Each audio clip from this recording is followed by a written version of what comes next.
네, 학생 여러분 반갑습니다. 이제 연말이 다 됐죠. 사실 뭐 예전 같으면 이 연말 되면 뭐 송년회다 뭐 연말 모임이다 해가지고 뭐 식당 같은데 노래 맡은데 막 손님도 많고 아주 막 흥청흥청해가지고 분위기가 굉장히 뜨고 이래야 되는데 이 코로나 때문에 뭐 경제생활 사회생활이 완전히 차단돼가지고 엉망입니다. 경제가 너무 어렵습니다. 특히 자영업자는 아마 죽고 싶을 겁니다. 뭐 영업은 9시까지 제한돼 있죠. 그 다음에 손님은 안 오죠. 그 다음에 불경기에서 모임만 하죠. 뭐 이러니까 뭐 자 임대료는 그대로 내야 되죠. 죽을 지을 겁니다. 뭔가 어떤 정부에서도 고뇌가 많을 건데 뭐 3단계를 올리느냐 마느냐 뭐 논란이 많죠. 어쨌든 이 어려운 시기를 빨리 정부와 국민이 힘을 합쳐서 잘 극복했으면 좋겠다는 생각이 듭니다. 자, 그렇지만은 그렇다 하더라도 여러분 뭐 공부를 멈출 수 없지 않습니까? 뭐 비대면이라도 여러분 공부를 해야 됩니다. 자, 그래서 이번 시간에는 압수수색인데 여러분 교재는 49페이지입니다. 압수수색은 여러분 많이 들어봤지 않습니까? 뉴스 같은 데 많이 들어봤는데 압수라는 것은 물건을 뭔가 강제로 뺏는다는 느낌이 있죠. 이거는 뭐 어떤 범죄 수사 목적으로 뭔가를 찾는 겁니다. 적극적으로. 자, 일반적인 국어학적 의미는 그런데 우리 이제 법학에서 수사학에서는 어떤 이 의미를 뭐로 보느냐면 증거물과 몰수가 예상되는 물건의 점유를 강제로 취득하는 겁니다. 예를 들면 범인이 현장에 남긴 어떤 뭐 범행 도구가 있다. 증거물이죠. 그 다음 몰수 예상물. 앞으로 국가가 강제적으로 점유를 취득할 필요가 있는 물건. 이런 것들을 강제로 점유를 취득하는 거예요. 점유란 것은 소유권은 예를 들면 증거물이 범인가라도 국가가 범죄수사 목적으로 가져갈 수 있죠. 그건 점유입니다. 소유권자와 점유권자가 일치할 수도 있지만은 이런 경우에는 점유를 강제로 취득하면 소유권자와 점유권자가 달라지게 되는 경우죠. 현재 물건을 갖고 있는 사람은 점유자이고 권리를 갖고 있는 사람은 소유권자라 봐야 됩니다. 자, 그래서 증거물과 몰수 예상물의 점유를 강제로 취득하는 것이 압수수색인데 이 압수수색 대상에는 주로 신체, 물건, 주거, 기타 장소가 되겠습니다. 주로 물건이나 어떤 주거 수색 같은 거, 장소 수색하죠. 그럼 사람의 신체를 압수할 수 있느냐? 사람 몸뚱아리, 이건 압수할 수 없어요. 자, 여기서 말하는 신체는 신체 일부를 말합니다. 예를 들면 범인이 현장에 남긴 뭐 머리카락, 압수할 수 있죠. 현장에 남긴 정액, 압수할 수 있습니다. 뭐 혈액, 압수할 수 있죠. 신체 일부를 압수할 수 있다는 뜻이 되겠습니다. 그 다음에 정보 저장 매체죠. 여러분 컴퓨터에 기록된 어떤 내용, 휴대폰에 저장된 내용, 이런 것들은 정보의 범위를 정해서 한정해서 출력하거나 그 자체로 USB에 복사하는 방식으로 압수하는 것이 원칙입니다. 아시겠죠? 정보 범위를 정해서 출력하거나 복사하는 것이 원칙이다. 자, 압수의 종류입니다. 크게 세 가지가 있죠. 압류와 영치와 제출명령. 대부분의 경우에는 압수에는 압류가 많습니다. 통장이나 타인의 물건을 강제로 점유해서 예를 들면 사법기관이 수사기관이 강제로 갖고 가는 거죠. 이게 압류입니다. 통장 압류, 물건의 압류죠. 이걸 압류라 부르고 영치란 것은 유류물과 임의 제출물을 영장 없이 강제로 점유하는 겁니다. 영장 없이 점유하는 거죠. 자, 유류물이라는 것은 범인이 현장에 남긴 지문, 종문, 혈액, 정액, 타액 등과 같은 걸 말합니다. 이거 현장에 범인이 지문 남겼다. 영장 받고 압수할 수는 없죠. 혈액 그냥 CSI 요원이 바로 채취하는 겁니다. 정액 바로 채취하죠. 이걸 유류물이라 부르고 그 다음에 임의 제출물은 범인 또는 범죄 용의자 또는 제3자가 임의적으로 수사기관에 제출하는 거예요. 예를 들면 노트다. 어떤 물건이다. 가방이다. 이런 걸 임의 제출을 부르죠. 그리고 유류물과 임의 제출물을 영장 없이 점유한 것을 영치라 부릅니다. 그 다음에 제출 명령은 일정한 물건의 제출을 법원이 직접 명하는 거예요. 이거는 법원만 권한을 갖고 있습니다. 자, 요거 두 개는 수사기관이 할 수 있고, 요거는 법원만 할 수 있습니다.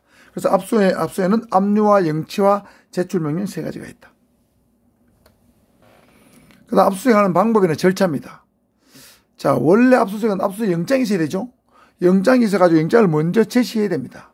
그래, 압수수색 영장을 반드시 책임자 또는 피의자한테 제시하고, 그 다음에 영장을 집행해야 돼요. 그래서 긴급 집행 인정되지 않습니다. 예를 들어 먼저 물건을 압수하고 나중에 영장을 제시하면 안 됩니다. 체포 영장을 가지고 집행할 때는 체포 영장을 가지고 범인을 체포할 때는 체포 영장을 가지고 집행하는 것이 원칙이지만 체포 영장이 없이 먼저 체포영장에 발부된 사람을 체포하고 나중에 체포영장을 집행해야 됩니다. 즉 긴급집행이 인정됐는데 압수수색은 긴급집행이 인정되지 않는다. 항상 압수영장을 먼저 제시해야 됩니다. 이게 중요한 차이입니다.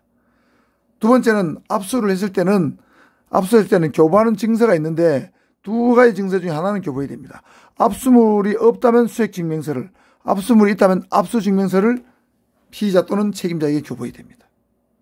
그 다음에 압수한 다음에는 사법기관 또는 수사기관이 작성할 서류가 있는데 수색조서, 압수조서, 압수목록을 작성해야 됩니다. 수색했을 때는 어디를 수색했다는 수색조서, 그 다음에 압수했을 때는 압수의 경위, 왜 그 물건을 압수하게 되었는가, 그 경위를 적어야 됩니다. 그 다음에 압수물의 특징은 압수 목록에다가 표시합니다. 압수물의 특징, 예를 들면 금이다, 컴퓨터다. 압수물 특징이 있겠죠. 그래서 수색조서, 압수조서, 압수 목록을 수사기관이 작성을 해야 됩니다. 그 다음에 압수수색의 제한입니다. 압수수색을 무제한 수 있느냐, 야간에도 할 수 있느냐, 이런 문제가 있겠죠. 그래서 압수수색은 원칙적으로 주간 일과 시간 안에 하는 게 원칙입니다. 일출 후 일몰 전에 하는 게 원칙입니다. 그래서 원칙적으로 야간 집행은 원칙적으로 제한됩니다. 그래서 야간에 영장을 집행하려면 야간에 영장을 집행할 수 있다는 기재가 있으면 야간 집행할 수 있고 그런 기재가 없으면 야간 집행할 수 없습니다. 자, 별도 야간 집행 영장을 요하지 않는다는 말은 야간 집행 영장 자체가 없다는 뜻입니다. 일반 압수수색 영장에다가 야간 집행할 수 있다, 야간 집행할 수 없다. 그 기재가 있나 없나를 가지고 판단할, 야간 집행할 수 있다 없다는 것이지 야간 집행 영장의 명칭 자체는 없습니다. 그냥 압수수색 영장, 이거 끝입니다. 그 다음 압수수색 할 때는 반드시 피의자나 책임자, 건물 같으면 건물의 책임자가 참여해야 됩니다. 그 다음에 영장에 기재된 장소와 물건에 한해서만 압수수색할 수 있습니다. 예를 들면 압수하러 갔는데 영장에 기재되지 않은 물건인데 범죄에 이용된 물건이다. 그거 압수하면 안 됩니다. 영장에 기재된 물건만 압수해야 됩니다. 백일동에 대해서 압수영장을 받아갔는데 백이동도 범인들이 사용하던 현장에다 알게 됐다. 그럼 백이동 압수할 수 없습니다. 아시겠죠? 그 다음에 야간 집행의 예외입니다. 야간 집행을 할 수 있다는 기재가 없어도 야간 집행할 수 있는 경우입니다. 예를 들면 도박장이나 여관이나 음식점 같은 공중출입장소, 이건 공중출입장소고 도박장은 선량한 풍속을 해치는 장소죠.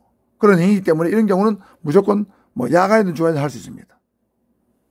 자, 그래서 압수수색의 제한과 예외를 한번 살펴봤습니다. 그 다음에 영장 없이 압수수색할 수 있는 경우, 이게 가장 중요합니다. 압수수색은 원칙적으로 영장이 있어야 되는데 영장 없이 압수할 수 있는 경우가 6가지가 있습니다. 이게 이제 경찰 순경시험 대학 수업에서 시험에서 잘 나오죠. 자, 목차 먼저 살펴보면 체포 구속 목적의 피의자 수사 또는 수색, 체포 현장에서 압수수색 검증, 피고인 구속 현장의 압수수색, 범행 중 또는 범행 직후의 범죄 장소에서의 압수수색, 긴급 체포된 자에 대한 압수수색, 이미 제출물의 압수입니다. 요 빨간 글씨는 나중에 이유가 있습니다. 빨갛게 표시하는 이유가 있습니다. 자, 세부적으로 한번 살펴보겠습니다. 체포 구속 목적의 피의자 수사 또는 수색입니다. 자, 이건 볼까요? 검사나 사경은 체포영장의 체포, 긴급 체포, 현행범 체포해야 할 경우에 체포해서 피의자를 체포하거나 또는 구속영장에서 구속할 경우에는 영장 없이 타인의 주거 또는 타인의 가호, 건조물, 항공기 등에 들어가서 피의자를 수사할 수 있다. 이 피의자 수사는 사실은 피의자 수색입니다. 예를 들면 오원춘 사건 같은 경우에 피해자가 신고를 했죠. 성폭행을 누가 하려고 한다, 어떤 아저씨가. 그때 경찰이 출동을 했다면 범인이 어디인지 모르지만 범인이 있을 것으로 예상되는 집이 있다면 그 현행범이죠. 현행범을 체포하기 위해서 영장 없이 그 사람 집에 들어갈 수 있겠죠. 이게 체포 목적의 피의자 수색이고, 만약 구속영장을 집행하는데 구속영장에 발부된 사람이 어떤 A라는 사람의 타인의 주거에 들어가 있다. 들어가 있을 의심이 매우 높을 때는 이 경우는 영장 없이 그 타인의 집에 수색 목적으로 들어갈 수 있는 겁니다. 이것이 바로 체포 구속 목적의 피의자 수색이다. 그런데 여러분, 현행범 체포를 위해서 일반인은 타인의 주거 수색이 불가능합니다. 예를 들면 일반인이 범인을 추적하다가 현행범이 남의 집에 들어갔다, 추적하면 안 됩니다. 그때 112 신고해야 됩니다. 경찰 가만 할 수 있습니다. 아시겠죠? 자, 두 번째, 체포 현장에서 압수수색 검증입니다. 검사나 경찰관은 체포영장엔 체포, 긴급체포, 현행범 체포에서 피의자를 체포하는 경우에는 영장 없이 압수수색 검증할 수 있습니다. 당연할 수 있겠죠. 범인을 체포하는데 영장받아 언제 압수합니까? 범인이 갖고 있는 체포 현장에서 범인이 갖고 있는 각종 물건에 대해서는 압수수색 검증을 영장 없이 할 수 있겠죠. 다만 중요한 것은 그 물건을 계속 압수할 필요가 있을 경우는 체포 후에 48시간 안에 영장을 청구해야 됩니다. 무슨 영장? 압수수색 영장을 청구해야 됩니다. 예를 들면 불신 검문을 통해서 마약을 발견했다. 그 마약은 마약 소지 자체가 범죄의 구성 요건이기 때문에 범죄입니다. 그 마약 소지 자체가 범죄이기 때문에 현행범으로서 영장 없이 체포할 수 있습니다. 그 마약도 영장 없이 압수할 수 있는데 이 마약을 계속 압수할 필요가 있을 때는 48시간 안에 압수수색 영장을 청구를 해야 되고 압수수색 영장 청구를 안 했을 때는 이 마약을 돌려줘야 되는 문제가 생깁니다. 아시겠죠? 자, 요 문제는 뒤에 또 4번, 5번을 다시 설명할 겁니다. 그 다음에 피고인 구속 현장 압수수색입니다. 자, 대부분은 구속은 피의자한테 하는데 피고인의 구속은 법원이 구속영장을 발부합니다. 보통 법정에서 피고인에 대한 구속영장을 즉석에서 발부하는 경우가 있어요. 자, 그때 피고인에 대한 구속영장을 발부해서 구속영장을 집행할 경우에 검사나 사법경찰관이 법정에 있다면 영장 없이 법정현 피고인에 대한 압수수색할 수 있다는 것이죠. 이런 경우 어떤 경우냐 하면 보통 불출석 재판을 합니다. 피고인에 대해서 불출석 재판을 했는데 판사가 판단해서 저 친구 당장 구속영장을 구속시킬 필요가 있다. 이때는 즉석에서 피고인에 대한 구속영장을 발부하면서 그 사람에 대해서 압수할 물건이 있다고 생각하면 현장에 있는 정리 또는 검사나 사법경찰한테 압수수색을 명합니다. 그때 하는 것이 바로 피고인 구속영장의 압수수색인데 이때는 역시 영장이 필요 없다는 것이죠. 여기까지 하고 나머지는 다음 시간에 하도록 하겠습니다.